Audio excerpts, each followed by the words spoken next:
नानी, आपको पता है कि मम्मा ने शादी कर ली। मेरी 15 वर्षीय नातिन टीना ने जब सुबह सुबह यह अप्रत्याशित खबर दी तो मैं बुरी तरह चौंक उठी। मैंने पूछा, तुझे कैसे पता? फ़ोन आया है क्या? नहीं, फेसबुक पर पोस्ट किया है, नातिन ने उत्तर दिया। मैंने झट से उसके हाथ से मोबाइल लिया और उस पुरुष के प्रोफाइल को देखकर सन्न रह गई। वह पाकिस्तान में रहता था। मैं अपना सिर पकड़कर बैठ गई। यह लड़की कब कौन सा दिन दिखा दे, कुछ नहीं कह सकते। इसका कुछ नहीं हो सकता, मैं मन ही मन बुदबुदाई। टीना ने देखते ही अपनी माँ को अनफ्रेंड कर दिया। 10वीं क्लास में है, छोटी थोड़ी है, सब समझती है।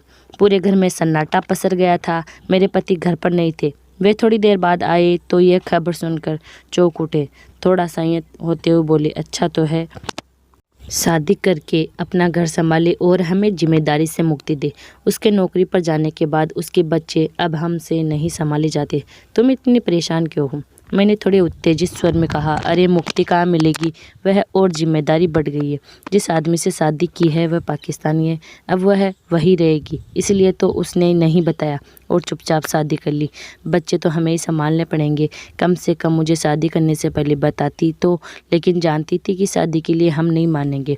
मानते भी कैसे? हमारे अपने देश के लड़के मर गए हैं क्या? मुझसे तो बोलकर गई थी कि ऑफिस के काम से मुंबई जा रही है। यह विस्फादित आंखों से अवाक से मेरी ओर देखते रह गई। कोई माँ इतनी स्वार्थी कैसे हो सकती है? उसे अपने बूढ़े माँ बाप और बच्चों का भी जरा ख्याल नहीं आया। मैं मन ही मन बुदबुदाई, उफ, यह तो बहुत बुरी बात है। हमारे बारे में न सोचे, लेकिन अपने बच्चों की जिम्मेदारी तो उसे उठानी चाहिए। वैसे बच्चे तो हम भी संभाल रहे हैं, उसके बावजूद उसके यहाँ हमारे साथ रहने से घर में तनाव ही रहता है। अब कम से कम वह शांति तो है। उन्होंने मुझे सांत्वना दी। वह तो ठीक है, लेकिन हम भी कब तक संभालेंगे? हमारा शरीर भी थक गया है, फिर इनका खर्चा कहाँ से आएगा? मैंने थके मन से कहा। हमारे कोई बेटा नहीं था, इकलौती बेटी मंजरी थी, जिसे हमने कंप्यूटर इंजीनियरिंग की उच्च शिक्षा दिलाई थी। और जाने किसने संस्कार मिले। उसका जब दूसरा बच्चा हुआ तभी से हम अपना घर छोड़कर उसके बच्चों को संभालने के लिए उसके साथ रह रहे थे। उसके पिता रिटायरमेंट के बाद भी उसे आर्थिक सहायता देने हेतु नौकरी कर रहे थे। मंजरी के दोनों बच्चे हमारी ही देख रेख में पैदा हुए थे, पले थे। कई बार हम मंजरी के व्यवहार से आहत होकर यह कहकर भी अब हम कभी नहीं आएंगे अपने घर लौट जाते हैं, फिर बच्चों के कोई न कोई समस्या देखकर लौट आते हैं। मंजरी हमारी इस कमजोरी का पूरा लाभ उठाने में नहीं चूकती थी। हम उसे समझाते तो वह कहती, आप लोगों ने जिस तरह मेरी परवरिश की है वैसे मैं अपने बच्चों की नहीं होने दूंगी। वास्तविकता तो यह थी कि वह बिना मेहनत से सब कुछ करना चाहती थी। यह हमें बहुत बाद में ज्ञात हुआ। ऑफिस से आकर प्रतिदिन बताना कि आज उसकी तबीयत अचानक बहुत ख़राब हो गई थी। झूठी बीमारियों के लिए रिपोर्ट बनवाकर हमें डराकर हमसे इलाज के लिए पैसे ऐंठने लगी थी मंजरी। हम सबको इमोशनली ब्लैकमेल करती थी। शुरू में तो मैं भी उसकी रिपोर्ट्स देखकर घबरा जाती थी, उसका और उसके बच्चों का क्या होगा, लेकिन उसके चेहरे पर सिकन भी नहीं होती थी। बाद में समझ में आया कि अक्सर वह गूगल पर बीमारियों के बारे में क्यों जानकारी लेती रहती थी। नौकरी छोड़ के बिजनेस करना, उसको बंद करके फिर नौकरी करना, यह उसकी आदत बन गई थी। घर के कार्यों में तो उसकी रत्ती भर भी रुचि नहीं थी।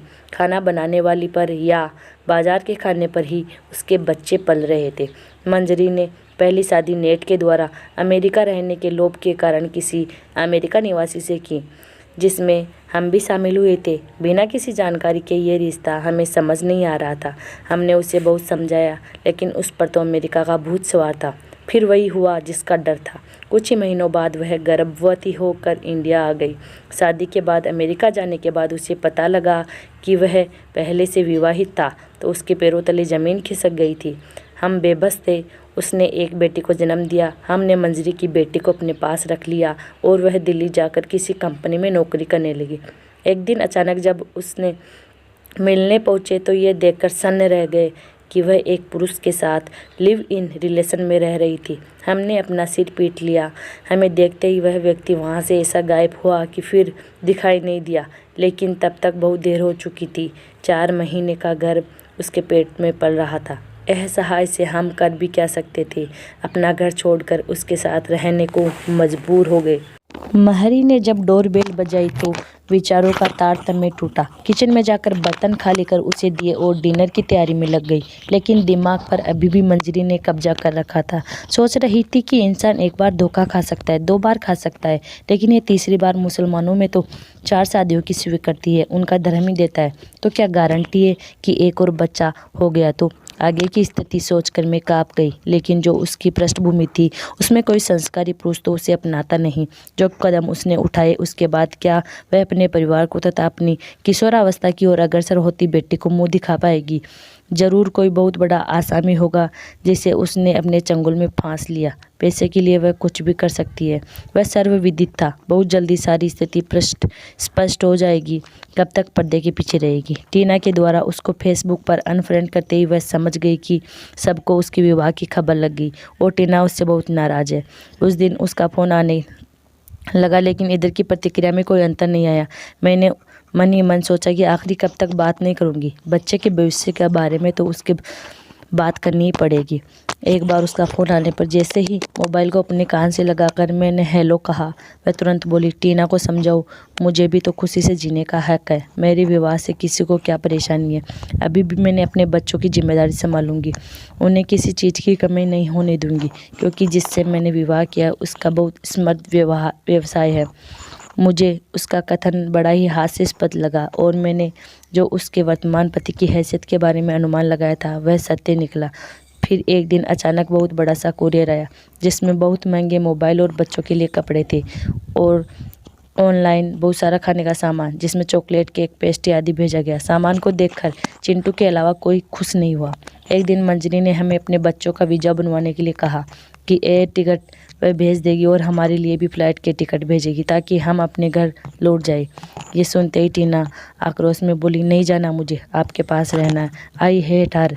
चिंटू बोला, मुझे जाना है मम्मा के पास, लेकिन वे यहाँ क्यों नहीं आती? मैं तो शब्दहीन होकर सन्न रह गई। थोड़ा मौन रहने के बाद कटाक्ष करते हुए बोली, बहुत अच्छा संदेश दिया तूने बच्चों को जन्म दिया है, तेरा पूरा अधिकार है उन पर, कानून भी तेरा ही साथ देगा। हम तो केयर टेकर मात्र है, हमारा कोई रिश्ता थोड़ी है बच्चों से।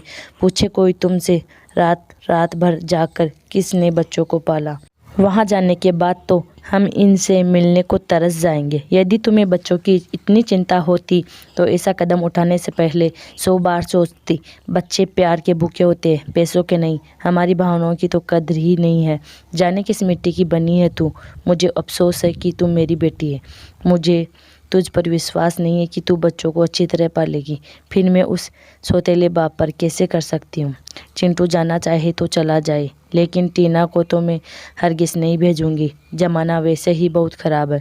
यदि मैं नहीं संभाल पाई तो हॉस्टल में डाल दूंगी। मैंने एक सांस में अपनी सारी व्यथा उगल दी। मेरे वर्चस्व का सबने सम्मान कर मेरे निर्णय का समर्थन किया। टीना के चेहरे पर खुशी झलक रही थी। वह मेरे गले से लिपट गई। यह वीडियो आपको कैसा लगा कमेंट बॉक्स में कमेंट करके ज़रूर बताना। वीडियो को लाइक और शेयर करना। चैनल पर पहली बार आए हो चैनल को सब्सक्राइब करके बेल आइकन को प्रेस कर लेना आगे वाली वीडियो के लिए। वीडियो देखने के लिए धन्यवाद।